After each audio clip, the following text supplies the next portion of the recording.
राजस्थान में 7 विधानसभा सीटों के लिए उपचुनाव के लिए प्रचार चल रहा है और सियासी बयानबाजी का दौर चल रहा है। कल पूर्व मुख्यमंत्री अशोक गहलोत और डोटासरा ने काफ़ी बयानबाजी की दौसा में।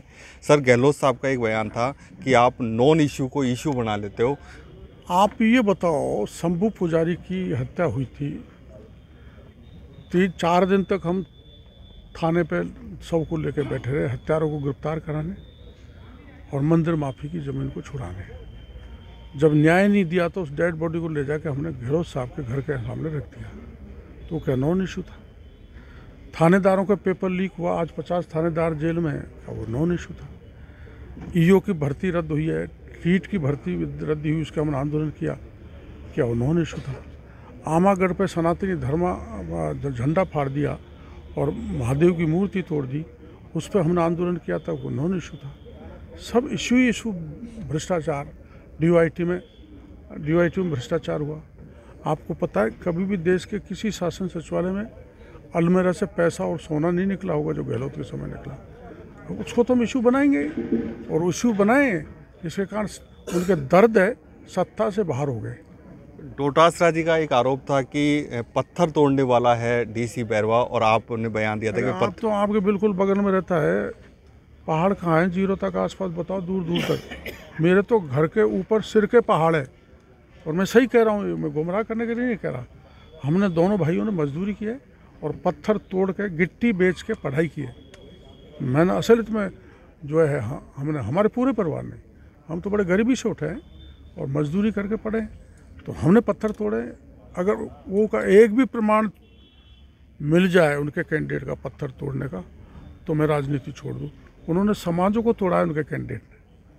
उन्होंने गुर्जर समाज के लोगों के मुकदमा लगाया, घने लोगों के सेक्शन 3 के मुकदमे लगाए, आप देख सकते हैं।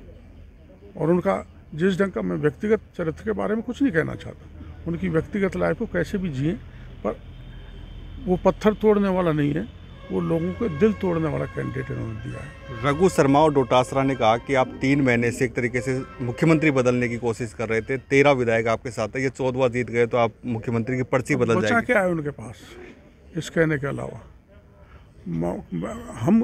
हमारे यहाँ विधायक किसी व्यक्ति के साथ नहीं रहता। विधायक विचारधारा का होता है, बीजेपी का, राष्ट्रीय भावना से ओतप्रोत समाज और राष्ट्र को आगे लेने का भाव हमारी विचारधारा में। तो जिसको हाईकमान तय करता है वो मुख्यमंत्री बन जाता है। हाईकमान ने भजन लाल जी को तय किया, मुख्यमंत्री बन गए। आपने एक भी बयान, मेरी तो छोड़ो, किसी भी एमएलए मंत्री का सुना है कि हम भजन लाल को बदलना चाहते हैं? और ये 5 साल तक सड़क पर लड़े पायलट साहब और गहलोत साहब, दुनिया त्रस्त रही है इन दोनों की लड़ाई में। हमारे कभी ऐसा नहीं हुआ। राजस्थान में भैरव सिंह जी भी रहे, वसुंधरा जी भी रही, भजन लाल भी आ गए, कभी भी ऐसी स्थिति न तो बनी न बनेगी। कल मुरारी लाल मीणा बार बार सफाई दे रहे थे मंच पे कि मैच फिक्सिंग नहीं है, मेरे ऊपर इस तरह का एक माहौल बनाया गया है विपक्षियों द्वारा। क्या मैच फिक्स है क्या किरोड़ी लाल और मुरारी लाल? आप ये कैसे, मैंने बड़े हमले बोल के मुरारी लाल और कांग्रेस के खिलाफ प्रचार नहीं किया कन्हैया लाल जी के पक्ष में? नहीं किया, आप बता दो। और चहुं ओर में घूमा था, इसलिए इधर से 18 सीट आई, हमारा राज बना है। मैं पार्टी के साथ हूँ और वो भी पार्टी के साथ रहते होंगे। ये मैच फिक्सिंग का तो कोई आप इसलिए उनके हाईकमान को ध्यान नहीं था कि मैच फिक्सिंग है, तो क्यों टिकट दिया? इतना तो हाईकमान को सोधी होनी चाहिए। पहली बात तो ऐसी बात कोई है नहीं, और मैच फिक्सिंग वाली कोई बात है तो वो क्या नींद में सो रहे थे राहुल गांधी, अशोक गहलोत? उनको नींद से जगना चाहिए था। अब जब हार रहे हैं तो मैच फिक्सिंग की बात कर रहे हैं। क्या रहने वाला है 200 और 7 सीटों हैं?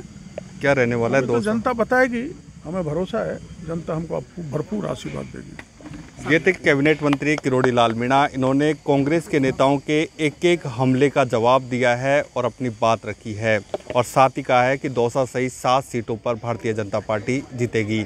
आशीष शर्मा, न्यूज़ 18, दौसा।